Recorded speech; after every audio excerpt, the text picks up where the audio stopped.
Hi ಎಲ್ಲರಿಗೂ ನಮಸ್ಕಾರ. Welcome back to ಭಾಗ್ಯರತ್ನ ಅಡುಗೆ ಚಾನಲ್. ಇವತ್ತು ನಾನು ಪುಳಿಯೋಗರೆ ಮಾಡೋದು ಹೇಗೆ ಅಂತ ಹೇಳ್ಕೊಡ್ತಾ ಇದ್ದೀನಿ.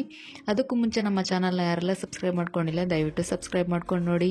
ಮೊದಲು ಸ್ಟವ್ ಅಂಟಿಸಿ ಒಂದು ಬಾಣಲಿನ ಇಟ್ಕೊಂಡಿದ್ದೀನಿ. ಅದಕ್ಕೆ 2 ಟೇಬಲ್ ಸ್ಪೂನ್ ಆಯಿಲ್ನ ಹಾಕಿ ಬಿಸಿ ಮಾಡೋದಕ್ಕೆ ಇಟ್ಟಿದ್ದೀನಿ. ಆಯಿಲ್ ಬಿಸಿ ಆದಮೇಲೆ ಅರ್ಧ ಸ್ಪೂನು ಸಾಸಿವೆನ ಹಾಕ್ಕೊಳ್ತಾ ಇದ್ದೀನಿ.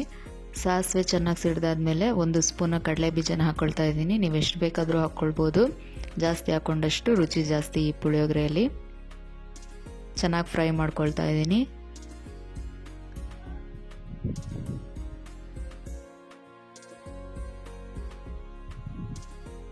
ನೆಕ್ಸ್ಟು 1 ಸ್ಪೂನ್ ಕಡಲೆಬೇಳೆ, 1 ಸ್ಪೂನು ಉದ್ದಿನ ಬೇಳೆನ ಹಾಕ್ಕೊಂಡು ಮತ್ತೆ ಚೆನ್ನಾಗಿ ಫ್ರೈ ಮಾಡ್ಕೊಳ್ತಾ ಇದ್ದೀನಿ.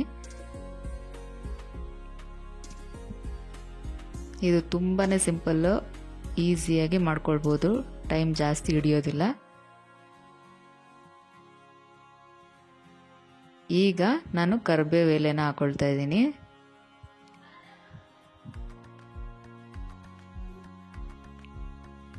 ಹಾಗೆ 3 ಬೆಳ್ಳುಳ್ಳಿನ ಸಿಪ್ಪೆ ಎಲ್ಲ ತೆಗೆದು ಹಾಕ್ಕೊಳ್ತಾ ಇದ್ದೀನಿ. ಇದು ಹಾಕೊಂಡ್ರೆ ತುಂಬ ಟೇಸ್ಟಿಯಾಗಿರುತ್ತೆ ಪುಳಿಯೋಗರೆ. ಇದನ್ನು ಚೆನ್ನಾಗಿ ಫ್ರೈ ಮಾಡ್ಕೊಳ್ತಾ ಇದ್ದೀನಿ. ನೆಕ್ಸ್ಟ್ 5 ಒಣಮೆಣಸಿನ್ಕಾಯಿನ ಅರ್ಧ ಅರ್ಧ ಮಾಡಿ ಹಾಕ್ಕೊಳ್ತಾ ಇದ್ದೀನಿ. ನಿಮ್ಮ ಖಾರಕ್ಕೆ ಎಷ್ಟು ಬೇಕೋ ಅಷ್ಟು ಹಾಕ್ಕೊಳ್ಬೋದು. ಇಲ್ಲಿ ತುಂಬಾ ಸಿಂಪಲ್ಲು, ಬ್ರೇಕ್ಫಾಸ್ಟ್ ಈಸಿಯಾಗಿ ಮಾಡ್ಕೊಳ್ಬೋದು. ಈಗ ನೆನೆಸಿರೋ ಅಂಥ ಹುಣಸೆಹಣ್ಣು ರಸನ ಹಾಕ್ಕೊಳ್ತಾ ಇದ್ದೀನಿ. ಇದಕ್ಕೆ ಸಕ್ಕರೆ ಅಥವಾ ಬೆಲ್ಲ ಸ್ವಲ್ಪ ಆ್ಯಡ್ ಮಾಡ್ಕೊಳ್ಬೋದು, ನಾ ಇಲ್ಲಿ ಆ್ಯಡ್ ಮಾಡ್ತಾ ಇಲ್ಲ.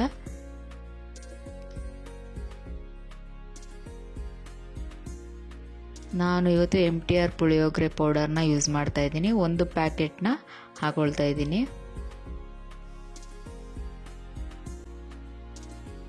ಹಾಗೆ ರುಚಿಗೆ ತಕ್ಕಷ್ಟು ಉಪ್ಪನ್ನು ಇಲ್ಲಿ ಸೇರಿಸ್ಕೊಂಡು ಚೆನ್ನಾಗಿ ಮಿಕ್ಸ್ ಮಾಡ್ಕೊಳ್ತಾ ಇದ್ದೀನಿ. ಈಗ